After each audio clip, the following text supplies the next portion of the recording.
नमस्कार, आप देख रहे हैं न्यूज 18 राजस्थान। आपके साथ मैं हूं अभिषेक। बुलेटिन की शुरुआत इस वक्त की बड़ी खबर से करेंगे, जहां पर जयपुर से बड़ी खबर है। आपको बता दें, नगर निगम की कार्रवाई का विरोध किया गया है। किन्नरों ने कार्रवाई का विरोध किया, जहां आपको बता दें विद्याधर नगर में कार्रवाई का विरोध किया गया है। आवारा पशुओं को पकड़ने गया था निगम का दस्ता और विरोध के चलते सभी जानवरों को छोड़ा गया। किन्नरों ने निगम के अफसरों का घेराव किया। तो आवारा पशुओं को पकड़ने के लिए निगम का दस्ता गया था और उन्हें विरोध का सामना करना पड़ा जब किन्नरों ने विरोध किया और उसके बाद उन जानवरों को छोड़ना पड़ा।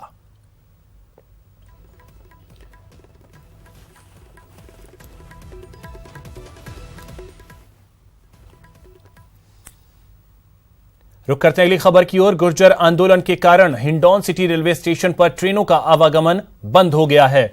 रेलवे ने करीब 1.5 दर्जन ट्रेनों के रूट परिवर्तन किए हैं। वहीं एक ट्रेन को रद्द कर दिया गया है। ट्रेनों का आवागमन बंद होने के कारण यात्री परेशान दिखाई दिए।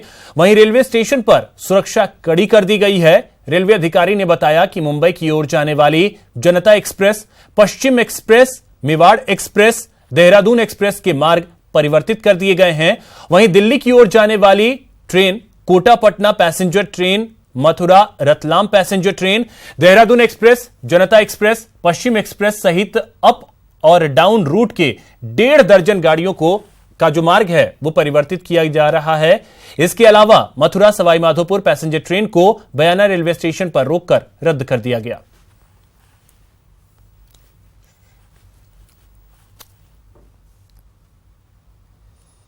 राजस्थान में आरक्षण की मांग को लेकर आज गुर्जर आरक्षण आंदोलन शुरू हो गया है। आंदोलनकारियों के रेलवे ट्रैक पर कब्जा करने के बाद रेल मार्ग पूरी तरह से प्रभावित हो गया। रेलवे ने सुरक्षा के तहत पुख्ता इंतजाम किए हैं। आंदोलन के चलते कोटा रेल मंडल की करीब 2 दर्जन से ज्यादा रेलगाड़ियां प्रभावित हो रही हैं, जिनमें कुछ को रद्द कर दिया गया है तो कई ट्रेनों का रूट चेंज कर दिया गया है। आंदोलन के चलते कोटा रेल मंडल की तैयारियां और मौजूदा हालत में पड़ रहे असर पर हमारे संवाददाता शाकिर अली ने बात की मंडल रेल प्रबंधक यूसी जोशी से। गुर्जर आरक्षण आंदोलन एक बार फिर से जो है उसका बाहर निकल कर आ गया है और एक बार फिर रेल यातायात पूरी तरह से प्रभावित होने लगा है। कई सारी गाड़ियां जो है वो प्रभावित होने लगी है। कोटा रेल मंडल की भी कई गाड़ियां प्रभावित हो रही है। इस समय हमारे साथ मौजूद हैं कोटा रेल मंडल के डीआरएम साहब। इन्हीं से बात करते हैं। सर, किस तरह का अपडेट है, किस तरह की तैयारियां हैं? क्योंकि फिलहाल सुना जा रहा है कि कई गाड़ियां जो है मार्ग परिवर्तित किए जा रहे हैं, जो आंदोलनकारी हैं वो ट्रैक पर बैठ गए। कोटा मथुरा जो हमारा रूट है इसमें इफ़ेक्ट हुआ है। इसमें मलारना निमोदा एक ब्लॉक सेक्शन पड़ता है, उसमें अभी ट्रैक को ब्लॉक करके रखा है और इस सेक्शन पे हम गाड़ी अभी नहीं चला पा रहे हैं। हमने सारे स्टेशंस पे व्यवस्थाएं तो रखी हैं, जो भी हम प्रोटेक्शन कर सकते हैं वो व्यवस्थाएं रखी हुई हैं, जिससे कि यात्री हमारे परेशान ना हों। कुछ ट्रेनें हमने डाइवर्ट की हैं, कुछ ट्रेनें हमारे पास सवाई माधोपुर पॉइंट से डाइवर्ट हुई हैं, कुछ बयाना से डाइवर्ट हो रही हैं और आगे भी ट्रेनें डाइवर्ट करनी होंगी यदि ये आंदोलन अभी लंबा चलेगा तो। कुछ कैंसिलेशन की भी बात आ रही है सामने।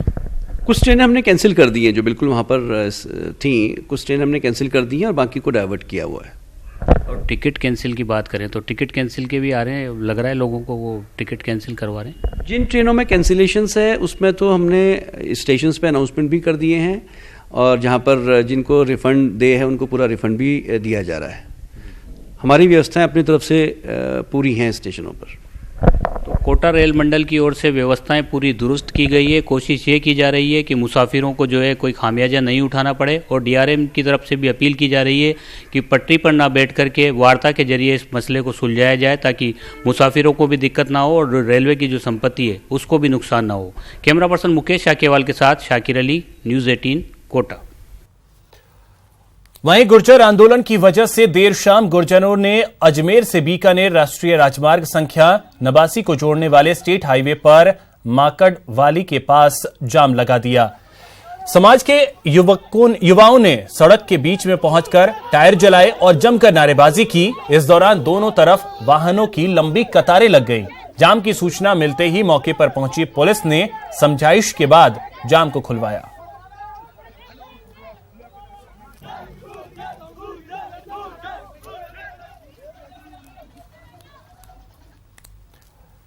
प्रदेश में भ्रष्ट कर्मचारियों और अधिकारियों पर एसीबी का शिकंजा कसता जा रहा है। आज भी टोंक में एसीबी की टीम ने कार्रवाई करते हुए पटवारी को 10,000 रुपए की रिश्वत लेते हुए रंगे हाथ ट्रैप किया। आपको बता दें कि एसीबी के एएसपी विजय सिंह के मुताबिक टोंक निवासी मोतीलाल मीणा ने शिकायत दी। उसकी खातेदारी की जमीन को समतल करवाने के दौरान उपखंड अधिकारी, तहसीलदार और पटवारी परेशान कर रहे हैं और पटवारी जगदीश चौधरी 50,000 रुपए की मांग कर रहा है। एसीबी द्वारा शिकायत का सत्यापन करवाया गया तो उसमें पटवारी ही रिश्वत की मांग करता पाया गया। के दौरान पटवारी जगदीश प्रसाद द्वारा रिश्वत 10,000 रुपए की मांग वेरीफाई हुई। अन्य अधिकारियों द्वारा मांग नहीं की गई, तो उसी के अनुसरण में आज हमने पटवारी को, जगदीश प्रसाद को, जैसे ही परिवादी ने 10,000 रुपए दिए, हमने उनको ट्रैप किया। चलिए हमारे सहयोगियों के पास चलते हैं और जानते हैं खबरों को। 5% आरक्षण की मांग को लेकर फिर से पटरियों पर आए गुर्जर नेताओं को सरकार ने वार्ता के लिए बुलाया है। इसके लिए सरकार ने 3 मंत्रियों की समिति का गठन भी कर दिया है। मंत्री विश्वेंद्र सिंह, रघु शर्मा और मास्टर भंवरलाल मेघवाल गुर्जर नेताओं से वार्ता करेंगे। गुर्जरों की मांग पर गहलोत सरकार अलर्ट मोड पर आ गई है। आज मुख्यमंत्री कार्यालय में गुर्जरों की मांग पर मंथन किया गया, साथ में कानूनी व्यवस्था की स्थिति की समीक्षा भी की गई। बैठक में एसीएस होम राजीव स्वरूप, डीजीपी कपिल गर्ग समेत आला अधिकारी मौजूद रहे। बैठक में यह भी तय किया गया कि गुर्जर नेताओं से वार्ता की जाएगी और इसके लिए 3 मंत्री गुर्जर नेताओं से वार्ता करेंगे। मंत्री विश्वेंद्र सिंह, रघु शर्मा और मास्टर भंवरलाल मेघवाल गुर्जर नेताओं से वार्ता करेंगे। सरकार ने गुर्जर नेताओं से वार्ता के लिए वरिष्ठ आईएएस अधिकारी नीरज के पवन को मौके पर भेज दिया है। गुर्जर आंदोलन मामले पर मुख्यमंत्री अशोक गहलोत दिखे गंभीर। मारवाड़ दौरे के दौरान आंदोलन पर पल पल की लेते रहे जानकारी। गुर्जर नेताओं से आंदोलन नहीं करने की अपील करने के साथ गहलोत ने कहा, सरकार हर स्तर पर बातचीत के लिए है तैयार। मारवाड़ दौरे के दौरान सीएम अशोक गहलोत लगातार गुर्जर आंदोलन पर जानकारी लेते रहे। पावापुरी तीर्थ पहुंचते ही गहलोत ने सबसे पहले आंदोलन की जानकारी ली, तो वहीं गुर्जर नेताओं से आंदोलन नहीं करने की अपील भी की। गहलोत ने मीडिया से बातचीत में साफ किया कि गुर्जर नेताओं से सरकार हर संभव बातचीत के लिए तैयार है। गहलोत ने कहा कि सरकार गुर्जर समाज के सारे सुझाव सुनने को तैयार है, लेकिन एसबीसी के लिए सरकार के स्तर पर सभी प्रक्रिया पूरी हो चुकी है। ऐसे में गुर्जर नेताओं को आंदोलन की रूपरेखा नहीं तैयार करनी चाहिए। गुर्जर आंदोलन को लेकर भरतपुर का जिला प्रशासन भी पूरी तरह से सतर्क हो गया है और पुलिस व रेलवे सुरक्षा बलों की कई कंपनियां भरतपुर पहुंच चुकी हैं। पुलिस व प्रशासन के अधिकारी पूरी स्थिति पर नजर बनाए हुए हैं। गुर्जर आंदोलन के चलते किसी भी स्थिति से निपटने के लिए चप्पे चप्पे पर पुलिस के जवान तैनात किए गए हैं, तो वहीं गुर्जर बाहुल्य क्षेत्रों पर निगरानी रखने के लिए मजिस्ट्रेट भी नियुक्त किए गए हैं। हिंडौन बयाना मार्ग पर भी पुलिस के जवान तैनात किए गए हैं। गुर्जरों का आंदोलन शुरू हो जाने के बाद कई रेलगाड़ियां भी प्रभावित हुई हैं और चंडीगढ़ कोच्चि रेल को बयाना में रेल प्रशासन द्वारा एहतियात के तौर पर रोक दिया गया है। भारतीय रेलवे की लाइफलाइन कही जाने वाली मुंबई दिल्ली रेल लाइन पर यातायात संचालन बंद होने से यात्रियों को भारी असुविधा का सामना करना पड़ रहा है, तो वहीं रेलवे विभाग को भी भारी आर्थिक नुकसान उठाना पड़ सकता है।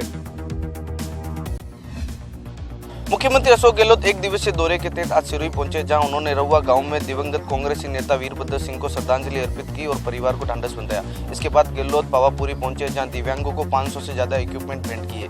गहलोत ने गौशाला में कल्प वृक्ष भी लगाए। इस अवसर पर राजस्व मंत्री हरीश चौधरी व प्रभारी मंत्री भंवर सिंह भी मौजूद रहे। मुख्यमंत्री अशोक गहलोत सिरोही दौरे के तहत सबसे पहले रहुआ गाँव पहुंचे, जहाँ हेलीपैड पर पीसीसी सचिव नीरज डांगी व जिलाध्यक्ष जीवाराम आर्य से मुलाकात की। मुख्यमंत्री गहलोत ने रहुआ में दिवंगत कांग्रेसी नेता वीरभद्र सिंह को श्रद्धांजलि अर्पित करते हुए परिवार को ढांढस बंधाया। इसके बाद गहलोत पावापुरी पहुंचे, जहां केपी संघवी ग्रुप, भारत सेवा संस्थान जोधपुर व भगवान महावीर कल्याण सेवा समिति की ओर से आयोजित दिव्यांगों को इक्विपमेंट वितरित किए। मुख्यमंत्री गहलोत ने पावापुरी में गौशाला में कल्प वृक्ष भी लगाए। इस अवसर पर राजस्व मंत्री हरीश चौधरी, प्रभारी मंत्री भंवर सिंह भाटी मौजूद रहे। मुख्यमंत्री अशोक गहलोत एक दिवसीय दौरे पर पहुंचे जालोर। स्थानीय अधिकारियों व नेताओं ने की अगवानी। सुंदा माता में पूजा अर्चना कर प्रदेश में खुशहाली की कामना। तो सांचौर के राज्य स्तरीय ऋण माफी शिविर में किसानों को बांटे ऋण माफी प्रमाण पत्र। मुख्यमंत्री अशोक गहलोत एक दिवसीय दौरे पर जालोर पहुंचे। सुबह 11 बजे नून हवाई पट्टी पहुंचे, जहां स्थानीय अधिकारियों व कांग्रेस के नेताओं ने अगवानी की।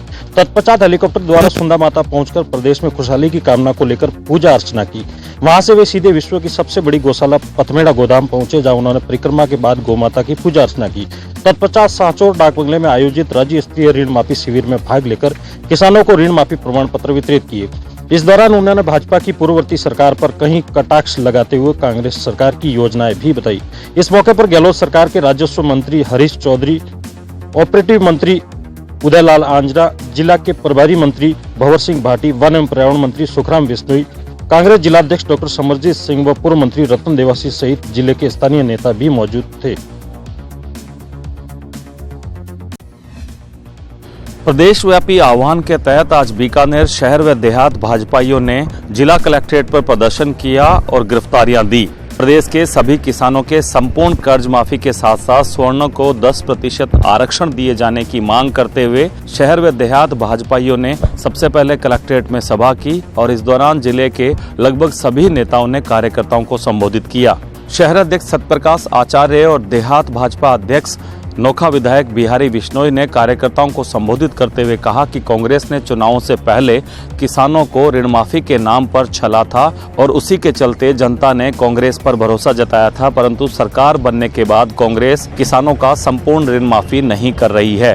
इस दौरान बिहारी लाल बिश्नोई ने स्वर्ण आरक्षण की मांग उठाते हुए कहा कि अशोक गहलोत सरकार सभी मामलों में सिर्फ घोषणाएं करके अपने कार्य की इतिश्री कर रही है। कलेक्ट्रेट में सभा के बाद ये सभी भाजपाई एक रैली के रूप में जिला अदालत का चक्कर लगाकर कलेक्ट्रेट भवन के सामने पहुंचे और वहां पर जमकर प्रदर्शन किया। इस दौरान कई उत्साही भारतीय जनता पार्टी के कार्यकर्ताओं ने पुलिस बैरिकेड्स लांघने का भी प्रयास किया, परंतु वहां मौजूद भारी पुलिस जाब्ते के बाद इन सभी ने वहां खड़ी बसों में सवार होकर अपनी गिरफ्तारियां दी। पुलिस ने गिरफ्तारियां देने वाले सभी भाजपाइयों को महाराजा करणी सिंह स्टेडियम में बनाए अस्थायी जेल में ले जाकर कागजी कार्रवाई करने के बाद छोड़ दिया। किसानों के कर्जों की संपूर्ण माफी को लेकर के आज श्री गंगानगर में सैकड़ों की तादाद में भाजपा कार्यकर्ताओं और किसानों ने अपनी गिरफ्तारियां दी। नेहरू पार्क में एकत्र हुए इन कार्यकर्ताओं ने पहले एक सभा की। यहां पर सभा में भाजपा नेताओं ने कांग्रेस सरकार पर किसानों के साथ वादा खिलाफी का आरोप लगाया। भाजपा के जिलाध्यक्ष हरि सिंह कामरा के नेतृत्व में नेहरू पार्क में एकत्र हुए भाजपा कार्यकर्ताओं व किसानों का आक्रोश कांग्रेस सरकार के द्वारा संपूर्ण कर्ज माफी में की जा रही देरी को लेकर था। यहाँ किसानों को संबोधित करते हुए विधायक बलवीर लूथरा, राम प्रताप व संतोष बावरी ने कहा कि कांग्रेस सरकार ने किसानों के साथ धोखा किया है। महज कुछ रुपयों की कर्ज माफी किसानों के साथ अन्याय है। इस अवसर पर पूर्व विधायक सुरेंद्रपाल सिंह टीटी, राजेंद्र भादु सहित भारी तादाद में कार्यकर्ता रैली के रूप में एकत्र होकर भगत सिंह चौक होते हुए जिला कलेक्ट्रेट तक पहुंचे और यहां पुलिस को अपनी गिरफ्तारियां दी। गिरफ्तारी के समय जिलाध्यक्ष हरि सिंह कामरा ने कहा कि सरकार ने किसानों की संपूर्ण कर्ज माफी के साथ साथ बेरोजगारों को भत्ते देने का भी वादा पूरा नहीं किया। गिरफ्तारी के बाद भाजपा कार्यकर्ताओं को पुलिस ने बसों को बिठाकर शहर से बाहर ले जाकर छोड़ दिया। कर्ज माफी के मुद्दे को लेकर भरतपुर के मिनी सचिवालय के सामने भारतीय जनता पार्टी के कार्यकर्ताओं ने धरना प्रदर्शन कर नारेबाजी की। इस दौरान सैकड़ों भाजपा के कार्यकर्ताओं ने गिरफ्तारी देकर अपना विरोध जताया। मिनी सचिवालय के सामने सुबह 11 बजे से ही भारतीय जनता पार्टी के कार्यकर्ताओं का जुटना शुरू हो गया। इस दौरान पुलिस का भी भारी जाब्ता कलेक्ट्रेट के सामने तैनात रहा। गिरफ्तारी से पूर्व आयोजित हुए धरने को संबोधित करते हुए पूर्व विधायक विजय बंसल, जिला अध्यक्ष जितेंद्र सिंह फौजदार, डॉक्टर शैलेश सिंह के अलावा अन्य भाजपाइयों ने कांग्रेस को किसान विरोधी सरकार बताते हुए कहा कि सरकार ने 10 दिन में किसानों का ऋण माफ करने की घोषणा की थी, लेकिन किसानों के ऋण माफ करने की तो बात दूर, सरकार अभी तक यह भी नहीं जान सकी है कि किसानों पर कितना कर्जा हुआ है। उन्होंने सरकार पर युवाओं के साथ भी छलावा करने का आरोप लगाते हुए कहा कि बेरोजगारी भत्ता देने की घोषणा कर सरकार सत्ता में आई थी, लेकिन बेरोजगार युवा भटक रहे हैं। उन्हें ना तो सरकार द्वारा भत्ता दिया गया है और ना ही उनके लिए कोई रोजगार की व्यवस्था की गई है। बाद में कार्यकर्ताओं ने अपनी स्वेच्छा से गिरफ्तारियां दी और पुलिस ने उन्हें गिरफ्तार कर नुमाइश मैदान में बनाई गई अस्थायी जेल में पहुंचा दिया। राजस्थान सरकार के वादों के खिलाफ आज भाजपा ने जिला कलेक्टर पर जेल भरो आंदोलन की शुरुआत की। आज भाजपा के कार्यकर्ताओं ने गिरफ्तारियां दी और इसके बाद राजस्थान सरकार पर आरोप लगाए। जिला अध्यक्ष पवन माउंडिया के नेतृत्व में लोग जिला कलेक्टर पहुंचे, जहां पर कहा कि राजस्थान सरकार आम लोगों के साथ वादा खिलाफी कर रही है। झुंझुनू में आज भाजपा कार्यकर्ताओं ने जेल भरो आंदोलन के तहत गिरफ्तारियां दी। इससे पहले सभी कार्यकर्ता शहीद स्मारक में एकत्रित हुए, कलेक्टर पहुंचकर प्रदर्शन किया। भाजपा की ओर से कांग्रेस सरकार पर वादा खिलाफी के आरोप लगाए गए। भाजपा जिला अध्यक्ष पवन माउंडिया ने संबोधित किया। उन्होंने कहा कि किसानों और युवाओं से झूठ बोलकर कांग्रेस सत्ता में आई है, जिसे बेनकाब करने के लिए भाजपा सड़कों पर उतरी है। इसके बाद जिला अध्यक्ष पवन के नेतृत्व में कार्यकर्ताओं ने गिरफ्तारियां दी। कलेक्टर से गाड़ियों में भरकर सभी कार्यकर्ताओं को पुलिस लाइन ले जाया गया, जहां पर ले जाकर सभी कार्यकर्ताओं को छोड़ दिया गया। कोतवाली थाना अधिकारी गोपाल सिंह ढाका ने बताया कि भाजपा के करीब 300 कार्यकर्ताओं ने गिरफ्तारियां दी हैं। भाजपा के प्रदेश व्यापी जेल भरो आंदोलन के तहत प्रतापगढ़ में भी भाजपा कार्यकर्ताओं ने किसानों की संपूर्ण कर्ज माफी, बेरोजगारी भत्ता और सवर्ण आरक्षण को लेकर राज्य सरकार को घेरा। राज्य सरकार के विरोध में दी गिरफ्तारियां। प्रतापगढ़ के सूरजपोल चौराहे पर भाजपा कार्यकर्ताओं ने राज्य सरकार के खिलाफ किसानों की संपूर्ण कर्ज माफी, बेरोजगारी भत्ता और सवर्ण आरक्षण के मुद्दे को लेकर धरना प्रदर्शन किया। धरना प्रदर्शन के दौरान सभापति कमलेश जोशी, भाजपा जिलाध्यक्ष धनराज शर्मा, नगर अध्यक्ष मुकेश नागर, विधानसभा प्रत्याशी हेमंत मीना ने कार्यकर्ताओं को संबोधित करते हुए गहलोत सरकार पर किसानों की संपूर्ण कर्ज माफी के वादे से मुकरने का और शिक्षित बेरोजगारों से वादा खिलाफी का आरोप लगाया। धरना प्रदर्शन के बाद सैकड़ों भाजपा कार्यकर्ताओं ने विरोध स्वरूप गिरफ्तारियां दी, जिन्हें पुलिस ने धरना स्थल से दूर हायर सेकेंडरी स्कूल के ग्राउंड में ले जाकर छोड़ा। हालांकि गहलोत सरकार ने कल 7 तारीख से ही प्रदेश भर में किसानों को कर्ज माफी प्रमाण पत्र बांटने शुरू कर दिए हैं। वहीं मुख्यमंत्री गहलोत ने 1 मार्च से बेरोजगारों को बेरोजगारी भत्ता देने की भी घोषणा कर दी है। कांग्रेस अजमेर से करेगी लोकसभा चुनाव का आगाज। राष्ट्रीय अध्यक्ष राहुल गांधी 14 फरवरी को आएंगे अजमेर। चिकित्सा मंत्री डॉक्टर रघु शर्मा ने लिया व्यवस्थाओं को लेकर कायड़ विश्राम स्थली का जायजा। साथ ही गुर्जर आंदोलन को लेकर गुर्जर समाज से की शांति बनाए रखने की अपील। कांग्रेस आगामी लोकसभा चुनाव का आगाज अजमेर से करने जा रही है, जिसके लिए 14 फरवरी को कांग्रेस के राष्ट्रीय अध्यक्ष राहुल गांधी यहां पहुंचेंगे और यहीं से कार्यकर्ताओं के बीच चुनाव की हुंकार भरेंगे। ये कहना है चिकित्सा मंत्री डॉक्टर रघु शर्मा का, जिन्होंने राहुल गांधी के दौरे से पहले आज कायड़ विश्राम स्थली पहुंचकर सेवा दल के 2 दिवसीय अधिवेशन की व्यवस्थाओं का जायजा लिया। इस मौके पर डॉक्टर शर्मा ने कहा कि 37 साल बाद ये अधिवेशन अजमेर में हो रहा है, जहां पर सेवा दल कई मुद्दों पर गहन विचार विमर्श करेगा। उन्होंने बताया कि 13 फरवरी से अधिवेशन की शुरुआत होगी और 14 फरवरी को राहुल गांधी सेवा दल के कार्यकर्ताओं को संबोधित करेंगे। साथ ही लोकसभा चुनाव में पूरे जोश से काम करने का आह्वान करेंगे। इस मौके पर डॉक्टर रघु शर्मा ने व्यवस्थाओं को लेकर सेवा दल पदाधिकारियों से बातचीत की और बेहतर व्यवस्था को लेकर निर्देश दिए। साथ ही डॉक्टर शर्मा ने गुर्जर आंदोलन को लेकर कहा कि गुर्जर समाज की यह मांग काफी पुरानी है, लेकिन सरकार इस मुद्दे पर पहले भी सकारात्मक थी और आगे भी रहेगी। उन्होंने सभी गुर्जर समाज के सदस्यों से शांति बनाए रखने की अपील की है। 3 प्रदेशों की सत्ता गंवाने के बाद भाजपा लोकसभा चुनाव फतह करने के लिए खेलेगी युवाओं पर दांव। विभिन्न क्षेत्रों की प्रतिभाओं को आइकन बनाकर युवा टाउन हॉल कार्यक्रम में नवाजेगी सम्मान से। शीर्ष नेतृत्व ने युवा मोर्चा को दी जिम्मेदारी। प्रदेश युवा मोर्चा प्रवक्ता दिशा खंडेलवाल ने जिला युवा मोर्चा की बैठक ली, जिसमें भाजपा जिले में 20 से 25 ऐसी प्रतिभाओं को खोज करेगी जो समाज के रोल मॉडल है। यह प्रतिभाएं खेलकूद, संगीत, कला, एग्रीकल्चर, नवाचार करने वाले, एजुकेशन, सोशल वर्कर आदि प्रतिभाओं को तलाश करके 12 फरवरी तक इनकी लिस्टिंग करेगी। प्रदेश स्तर पर इनके नाम जिला स्तर पर भेजे जाएंगे।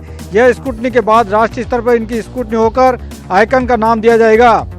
उन्हें भाजपा प्रदेश स्तर पर जयपुर में प्रस्तावित 25 फरवरी को होने वाले युवा टाउन हॉल कार्यक्रम में सम्मान से नवाजा जाएगा। प्रदेश प्रवक्ता ने कोटा के जिलाध्यक्ष को युवा प्रतिभाओं और उनमें से आइकन तैयार करने के निर्देश दिए हैं। आज उद्योग विभाग की एक विशेष बैठक हुई। इसकी अध्यक्षता एसीएस उद्योग डॉक्टर सुबोध अग्रवाल ने की। इसमें उद्योग आयुक्त डॉक्टर के पाठक के साथ उद्योग विभाग के सभी आला अधिकारी मौजूद रहे। इस बैठक में निर्णय लिया गया कि फरवरी और मार्च के इन 2 महीनों में प्रदेश भर में 98 औद्योगिक प्रोत्साहन शिविरों का आयोजन किया जाएगा। इन शिविरों के माध्यम से सरकार की उद्योगों के प्रोत्साहन के लिए बनाई गई योजनाओं को ग्रास रूट तक पहुंचाया जाएगा। इस बैठक में यह भी निर्णय लिया गया कि जिला उद्योग केंद्रों को सरकार और स्थानीय उद्योगों के बीच की कड़ी के तौर पर विकसित किया जाएगा, ताकि स्थानीय उद्योगों और निवेशकों को सरकारी योजनाओं का पूरा लाभ मिल सके। बैठक में एक और महत्वपूर्ण निर्णय लिया गया कि इन 2 महीनों में 44 प्रदर्शनियां और मेले लगाए जाएंगे। इन प्रदर्शनियों और मेलों में प्रदेश के MSME यानी सूक्ष्म, लघु और मध्यम उद्योगों में उत्पादन होने वाले उत्पादों को प्रदर्शित किया जाएगा और उत्पादकों को बाजार मुहैया कराया जाएगा। गुलाबी नगरी जयपुर में हो रहे अवैध निर्माणों को लेकर के यूनेस्को ने जताई चिंता। विश्व धरोहर की सूची में शामिल होने वाले गुलाबी नगरी के परकोटे को लेकर यूनेस्को ने राजस्थान की सरकार से किया जवाब तलब। कई प्रश्नों की एक प्रश्न सूची भेजी राज्य सरकार को। 28 फरवरी तक राज्य सरकार को देना होगा यूनेस्को को जवाब, अन्यथा परकोटे को विश्व धरोहर की सूची में शामिल नहीं करेगा यूनेस्को। राजधानी जयपुर के परकोटे को विश्व धरोहर की सूची में शामिल करने के लिए बीते दिनों यूनेस्को की टीम राजस्थान का दौरा करके गई है, लेकिन यूनेस्को की टीम ने दौरे के दौरान ये कहा है कि राजधानी जयपुर के परकोटे में लगातार जो नवीन निर्माण और अवैध निर्माण हो रहे हैं उसको लेकर के राज्य सरकार के पास किस तरह का प्लान है। साथ ही साथ में इस बात के उठने के बाद में अब राज्य सरकार और नगर निगम और स्वायत्त शासन विभाग के अधिकारियों में खलबली मची हुई है, क्योंकि ये निर्माण पूरी तरह से अवैध तरीके से हो रहे हैं। अगर इन निर्माणों को लेकर के राज्य सरकार यूनेस्को के द्वारा पूछे गए प्रश्नों का जवाब 28 फरवरी तक नहीं दे पाती है तो राजधानी जयपुर का परकोटा विश्व धरोहर की सूची से बाहर हो जाएगा और शामिल नहीं हो पाएगा। हालांकि ऐसी उम्मीद जता रहे हैं राजस्थान सरकार के अधिकारी कि यूनेस्को को राज्य सरकार की ओर से संतुष्ट भी किया जाएगा और परकोटे को विश्व धरोहर की सूची में शामिल किया जाएगा। राजस्थान विश्वविद्यालय के कर्मचारी संघों के चुनाव आज संपन्न हुए। विश्वविद्यालय ने देर शाम इसके परिणामों की घोषणा की। आज सुबह 11 बजे से दोपहर 2 बजे तक मतदान की प्रक्रिया संपन्न हुई। इसके बाद मतगणना और परिणाम जारी किए गए। विश्वविद्यालय के अशैक्षणिक कर्मचारी संघ के अध्यक्ष के तौर पर लगातार दूसरी बार यशपाल सिंह चिराना को अध्यक्ष घोषित किया गया, तो वहीं सहायक कर्मचारी संघ में जयप्रकाश और तकनीकी कर्मचारी संघ में नानक राम को अध्यक्ष घोषित किया गया। राजस्थान विश्वविद्यालय में छात्र संघ चुनाव हुए करीब 6 महीने का वक्त बीत रहा है, लेकिन कर्मचारी संघों में इस बार देरी हुई। कर्मचारी संघों के आज चुनाव संपन्न हुए। सुबह 11 बजे से दोपहर 2 बजे तक मतदान की प्रक्रिया संपन्न हुई, तो वहीं 3 बजे बाद मतगणना की गई और परिणाम जारी किए गए। अध्यक्ष, महामंत्री और समेत कार्यकारिणी के तमाम पदों पर परिणाम जारी किए गए। परिणाम जारी होने के साथ ही कर्मचारियों में खुशी की लहर देखने को मिली। एक दूसरे को मिठाई खिलाकर बधाई दी गई। जीत कर आए कर्मचारियों ने कहा कि अब कर्मचारी हितों के लिए वे संघर्ष करेंगे। साथ ही उनकी पुरानी मांगों को लेकर विश्वविद्यालय से बातचीत की जाएगी, ताकि कर्मचारियों के हितों के जो अटके हुए मामले हैं उन पर रास्ता साफ हो सके। बड़ी खबर आपको बता दें, चूरू से आ रही है, जहां पर बारातियों से भरी एक कार और ट्रोले की टक्कर हुई है। हादसे में कार सवार 10 बाराती जो हैं वो घायल हुए हैं। NH 52 के आसलू ढाढर के पास की यह घटना है, जहां पर घायलों को राजकीय अस्पताल में भर्ती कराया गया है। तो हादसे में कार सवार 10 बाराती जो हैं वो घायल हुए हैं और बारातियों से भरी एक कार और ट्रोले की टक्कर हुई है। तस्वीरों के जरिए भी आप देख सकते हैं, जो घायल हैं उन्हें इलाज के लिए अस्पताल में भर्ती कराया गया है। तो चूरू से इस वक्त की ये बड़ी खबर, जहां हादसे में 10 बाराती जो हैं वो घायल हुए हैं। कार और ट्रोले की ये टक्कर है और इसमें कार में एक बाराती जो है वो जा रही थी, बाराती के लोग सवार थे और उसकी ट्रोले से भीषण टक्कर हुई है और इसमें 10 जो बाराती हैं वो घायल हो गए।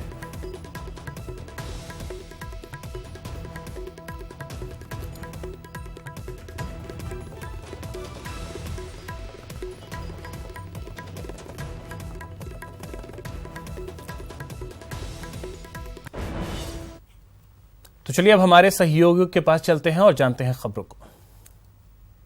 कोटा की सेंट्रल जेल में कैदियों से मिलने के लिए अब परिजनों को नहीं करना पड़ेगा लंबा इंतजार। लाइनों में खड़े होकर पर्ची कटवाने के बजाय घर बैठे कर सकेंगे ऑनलाइन बुकिंग। जेल परिसर में जिला कलेक्टर ने आज ऑनलाइन मुलाकात सिस्टम का किया उद्घाटन।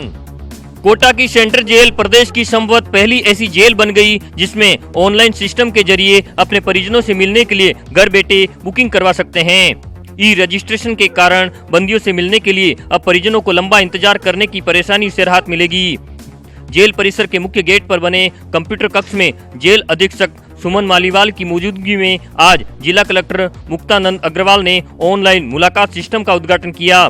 इस दौरान जिला कलेक्टर ने बताया कि इस व्यवस्था से पारदर्शिता आएगी और जेल प्रशासन की शिकायतें भी कम होगी। राजसमंद जिला प्रशासन और अनंता अस्पताल के संयुक्त तत्वाधान में नशा मुक्त हो राजसमंद अभियान को लेकर के अनंता इंस्टीट्यूट के छात्रों द्वारा टीवीएस चौराहे से राजनगर के फवारा चौक तक विशाल जागरूकता रैली निकाली गई। इस रैली को जिला collector Arvind Kumar Poswal, CMHO doctor Pankaj Gaur सहित अनंता अस्पताल के अधिकारियों ने झंडी दिखाकर रवाना किया। रैली के आयोजन से पूर्व Hemant Bansal, doctor Ramesh Bag, doctor Bharat Agarwal, doctor RK. Sharma ने अधिकारियों का स्वागत किया। यह रैली जलचक्की चौराहा, सलूस रोड, किशोर नगर, दानी चबूतरा, सराफा बाजार होते हुए फवारा चौक पहुंचकर संपन्न हुई। रैली में ऊंट गाड़ी, घोड़े, पैदल चलते चिकित्सा कर्मी और नर्सिंग कर्मी नशे की लत से दूर रहने और जीवन को स्वच्छ बनाकर जीवन से जुड़े स्लोगन लेकर चल रहे थे। रैली के दौरान नर्सिंग छात्रों ने नशे के दुष्प्रभावों को दर्शाते हुए फोटो और नारे लगाकर लोगों को नशे से बचने का आग्रह किया। एडीजे भर्ती परीक्षा पोक्सो कोर्ट का बड़ा फैसला, आरोपी महावीर मीणा को सुनाई आजीवन कारावास की सजा। आरोपी ने अपने एक साथी के साथ मिलकर मां बेटी के साथ किया था दुष्कर्म। 26 जून 2016 को मेहंदीपुर बालाजी थाने में दर्ज हुआ था मुकदमा। दौसा के पोक्सो कोर्ट ने आज दुष्कर्म के एक आरोपी को आजीवन कारावास की सजा सुनाई है। पोक्सो कोर्ट के लोक अभियोजक कमलेश बोरा ने बताया कि 26 जून 2016 को मीणा सिमला गांव निवासी महावीर मीणा नामक आरोपी ने अपने एक नाबालिग साथी के साथ मिलकर मां बेटी के साथ रेप किया था। दोनों आरोपियों ने खेत से लौट रही मां बेटी को बंधक बना लिया और आरोपी महावीर ने महिला के मुंह में मिट्टी डालकर उसके साथ रेप किया। वहीं आरोपी महावीर के साथी ने महिला की बेटी के साथ रेप किया था। इस मामले में न्यायालय में 13 गवाह व 21 दस्तावेज पेश किए गए। इन गवाहों एवं दस्तावेजों के आधार पर आज पोक्सो कोर्ट की न्यायाधीश आरती भारद्वाज ने आरोपी को आजीवन कारावास की सजा सुनाई है। साथ ही 1 लाख रुपए का अर्थदंड भी लगाया है। इस मामले में नाबालिग आरोपी का केस अभी न्यायालय में ट्रायल पर चल रहा है। नागौर जिले के पादुकुला क्षेत्र में एक बार फिर चोरी की बड़ी वारदात सामने आई है। चोरी की यह वारदात गत रात्रि में पादुकुला थाना क्षेत्र के मेवाड़ा गांव में हुई है। चोरों ने गत रात्रि में मेवाड़ा गांव के एक सुने मकान पर धावा बोला और मकान के ताले तोड़कर घर में प्रवेश किया। इसके बाद घर में रखी संदूकों के ताले तोड़े और सोने चांदी के जेवरात व 1 लाख से अधिक की नकदी पार कर ले गए। चोरी की इस वारदात का पता आज सुबह चला जब पड़ोसियों ने घर के ताले टूटे देखे। इसके बाद पादुकुला थाना पुलिस को इस घटना की जानकारी दी गई। वहीं इस क्षेत्र के अंदर लगातार चोरी की वारदातें हो रही है और पुलिस इन चोरों की वारदातों पर लगाम लगाने में नाकाम है। पादुकुला थाना क्षेत्र में बीते 3-4 महीनों में दर्जनों चोरी की वारदातें होने के बावजूद इन वारदातों का खुलासा पुलिस नहीं कर पाई है, जिसके चलते लोगों में रोष है। पादुकुला, थांवला, आलियावाद सही क्षेत्र के अंदर हो रही वारदातों को लेकर लोग सख्ते में और लोग खुद अपने घरों की निगरानी रखने के लिए मजबूर है। पुलिस इन वारदातों का खुलासा करने में नाकाम है। इसके चलते अब लोगों ने मांग की है कि पुलिस जल्द से जल्द इन वारदातों का खुलासा करे। साथ ही पादुकुला व थांवला पुलिस अपने क्षेत्र के अंदर गश्त बढ़ाए ताकि चोरी की वारदातों पर लगाम लग सके। एडीजे भर्ती परीक्षा में वकील कोटा खत्म करने के विरोध में चित्तौड़गढ़ जिला मुख्यालय पर अभिभाषक संस्थान द्वारा आयोजित धरना प्रदर्शन के दौरान न्यायालय में प्रवेश द्वार को बंद करने पर न्याय के अधिकारी और वकीलों के बीच में ठन गई। दरअसल प्रदेश व्यापी आह्वान के समर्थन में जिला अभिभाषक संस्थान ने न्यायालय के मुख्य द्वार पर टेंट लगाकर वकीलों ने सवेरे धरना प्रदर्शन प्रारंभ किया। उस दौरान न्यायिक अधिकारियों के न्यायालय प्रवेश में दिक्कत आने पर डीजे द्वारा वकीलों को गेट से टेंट हटाने की बात कहने पर अधिवक्ता उखड़ गए। न्यायिक अधिकारी की बात की अवहेलना करने पर पुलिस प्रशासन को टेंट हटाने के लिए निर्देशित किया गया। काफी गहमा-गहमी के बीच अधिवक्ता और न्यायिक अधिकारी के बीच वार्ता के बाद धरने को समाप्त करते हुए जिला कलेक्टर को ज्ञापन सौंप दिया गया। इस पूरे मामले के दौरान न्यायालय परिसर और बाहर पुलिस का भारी जाब्ता तैनात रहा। अजमेर पुलिस ने शातिर बदमाशों के गिरोह को किया बेनकाब। गिरोह के 6 सदस्य हुए गिरफ्तार। 1 दिन से ज्यादा वारदातें करना कबूला। जिला पुलिस ने डकैती की योजना बना रहे बावरिया गैंग के 6 सदस्यों को गिरफ्तार किया है, जिनसे कई तरह की प्रमुख जानकारियों के साथ 13 आपराधिक वारदातों का खुलासा हुआ है। एसपी कुमार राजदीप ने बताया कि मुखबिर की सूचना पर गैंग को पकड़ा गया, जिनमें सोनू, हरिओम, प्रभु, विनोद, सुरेश तथा बूरा शामिल हैं, जो सभी अजमेर जिले के रहने वाले हैं। पूछताछ में गैंग ने बताया कि उन्होंने राजस्थान के विभिन्न जिलों सहित दिल्ली, हरियाणा में भी लूट, नकबजनी और डकैती की वारदातें की हैं। साथ ही गैंग के पास पुलिस को ऐसे कागजात मिले हैं जो पूर्ण बताए गए हैं, लेकिन पुलिस ने उसको लेकर कोई खुलासा नहीं किया है। फिलहाल पुलिस आरोपियों से पूछताछ कर रही है, जिन और भी कई वारदातें खुलने की संभावना है। बीकानेर के राजकीय डूंगर महाविद्यालय में आज दुर्लभ समुद्री जीवों की प्रदर्शनी का आयोजन किया गया। इस प्रदर्शनी का उद्घाटन कॉलेज के प्राचार्य डॉक्टर NK व्यास ने किया। दरअसल कॉलेज के विज्ञान संकाय के छात्र शैक्षणिक भ्रमण के लिए गोवा गए थे और इसी दौरान उन्होंने समुद्री तटों पर दुर्लभ जीवों को संग्रहित किया, जिसमें से मछलियों की कुल 15 प्रजातियों का प्रदर्शन आज इस प्रदर्शनी में किया गया। उद्घाटन के बाद प्राचार्य सहित कॉलेज के स्टाफ और छात्रों ने प्रदर्शनी का अवलोकन किया और इन दुर्लभ प्रजाति की मछलियों के बारे में जानकारी ली। मत्स्य विशेषज्ञ डॉक्टर राजेंद्र पुरोहित ने बताया कि स्टूडेंटों को किताबी ज्ञान के साथ साथ प्रैक्टिकल ज्ञान के लिए गोवा के समुद्री तटों के साथ अनुसंधान केंद्रों का विजिट करवाया गया था। फील्ड विजिट करवाकर इन दुर्लभ प्रजातियों की मछलियों का संग्रहण किया गया है।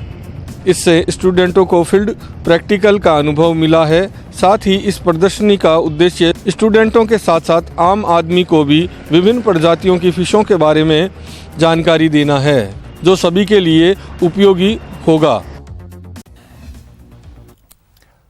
चलिए अब रुक करते हैं कुछ और खबरों की ओर। अगर आप फेसबुक पर हैं और चैटिंग करते हैं तो सावधान हो जाइए, कहीं आप भी हसीन फरेब के शिकार ना हो जाएं।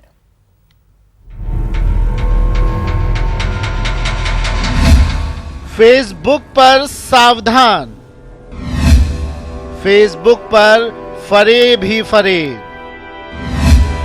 फेसबुक पर हनी ट्रैप का मायाजाल, फेसबुक पर फेक फ्रेंडशिप। मेरे से फेसबुक में फ्रेंडशिप हुई थी, उसके बाद में मेरे से 4-5 साल से ऐसे पैसे मंगवा रही है अकाउंट में और मेरे को ब्लैकमेल कर रही है। सुना आपने कैसे फेसबुक को जरिया बनाकर फरेब हुआ। पहले फ्रेंडशिप का मायाजाल रचा और फिर हनी ट्रैप के मंसूबों को बखूबी अंजाम दिया गया। बंगाल की शातिर हसीना ने अपने जाल में ऐसा फंसाया कि पैसे की वसूली शुरू हो गई।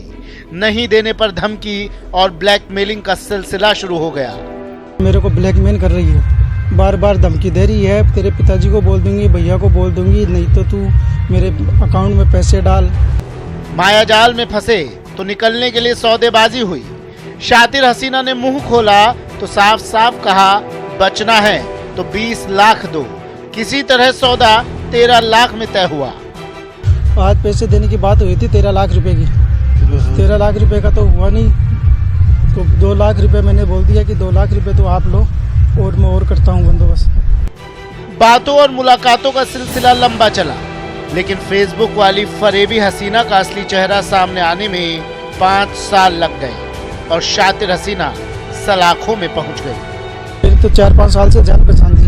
उस महिला ने उस व्यक्ति को मुकदमा दर्ज नहीं करने के एवज में पैसों की डिमांड की। पैसों की दोनों के बीच में 13 लाख रुपए में सौदा तय हुआ था। इसके बाद उस व्यक्ति ने इसकी शिकायत श्रीमती ममता सारस्वत सीओ झुंझुनू व्रत को की और आज उनके बीच में रुपयों का लेन देन हो रहा था। कोर्ट परिसर के बाहर सीओ मैडम ने कार्रवाई करते हुए मौके से 2 लाख रुपए जब्त किए हैं और आरोपियों को गिरफ्तार किया है। फिलहाल फरेबी हसीना और उसके साथियों से पुलिस पूछताछ में जुटी है और फरेब के इस धंधे में शामिल अन्य लोगों के बारे में जानकारी जुटा रही है। झुंझुनू से न्यूज़ 18 के लिए इम्तियाज भाटी की रिपोर्ट। जैसलमेर के सरहदी इलाके में 2 विदेशी नागरिकों को बैन सैटेलाइट फोन के साथ पुलिस ने हिरासत में लिया। जांच एजेंसियां इन संदिग्धों से पूछताछ कर रही है।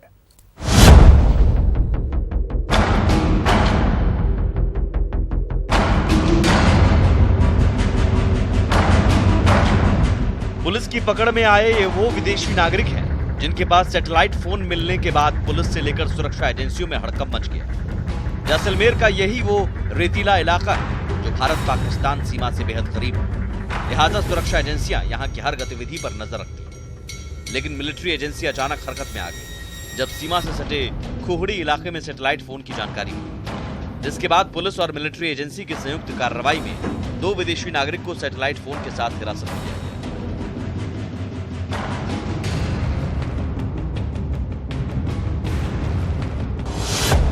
दोनों विदेशी जर्मनी के रहने वाले हैं। कैमल सफारी करने आए थे दोनों विदेशी। जर्मनी से पहले नेपाल और फिर भारत पहुंचे हैं। सैटेलाइट फोन ऑन करने पर मिली जानकारी। 16 फरवरी को कुहड़ी इलाके में वायुसेना का है शक्ति कार्यक्रम। इस कार्यक्रम को देखते हुए सुरक्षा एजेंसियां ज्यादा सतर्क हो गई हैं और अब पुलिस दोनों विदेशियों की JIC करवाएगी और उस रिपोर्ट के आधार पर कार्रवाई करेगी। उनकी JIC करवाई जाएगी। JIC के अंदर जैसी भी रिपोर्ट आएगी उसके अनुसार आगे की कार्रवाई की जाएगी। हिरासत में लिए गए दोनों विदेशी से कई सुरक्षा एजेंसियां ज्वाइंट पूछताछ करेंगी, जिसके बाद ही पता चल पाएगा कि वायुसेना के शक्ति कार्यक्रम से ठीक पहले दोनों विदेशी किसी साजिश के तहत सैटेलाइट फोन लेकर पहुंचे थे या फिर जानकारी के बिना गलती से सैटेलाइट फोन लेकर पहुंच गए थे। न्यूज़ 18 राजस्थान के लिए जैसलमेर से सिकंदर की रिपोर्ट। राजस्थान में बच्चियों के साथ दुष्कर्म के मामले लगातार बढ़ रहे हैं। इस शर्मनाक स्याह सच को लेकर चौंकाने वाले आंकड़े भी सामने आए। देखिए रिपोर्ट।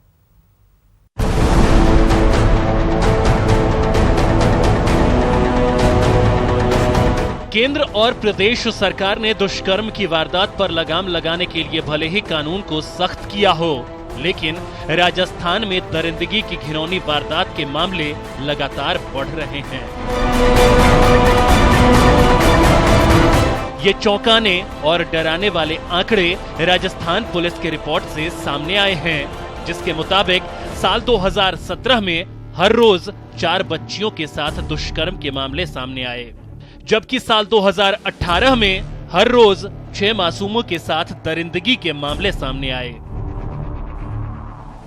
पुलिस की रिपोर्ट के मुताबिक प्रदेश में साल 2018 में 4,335 दुष्कर्म के मामले सामने आए। 2,157 दुष्कर्म के मामलों में आरोपियों के खिलाफ कोर्ट में चार्जशीट दाखिल की गई है। 542 दुष्कर्म के मामलों की जांच जारी है।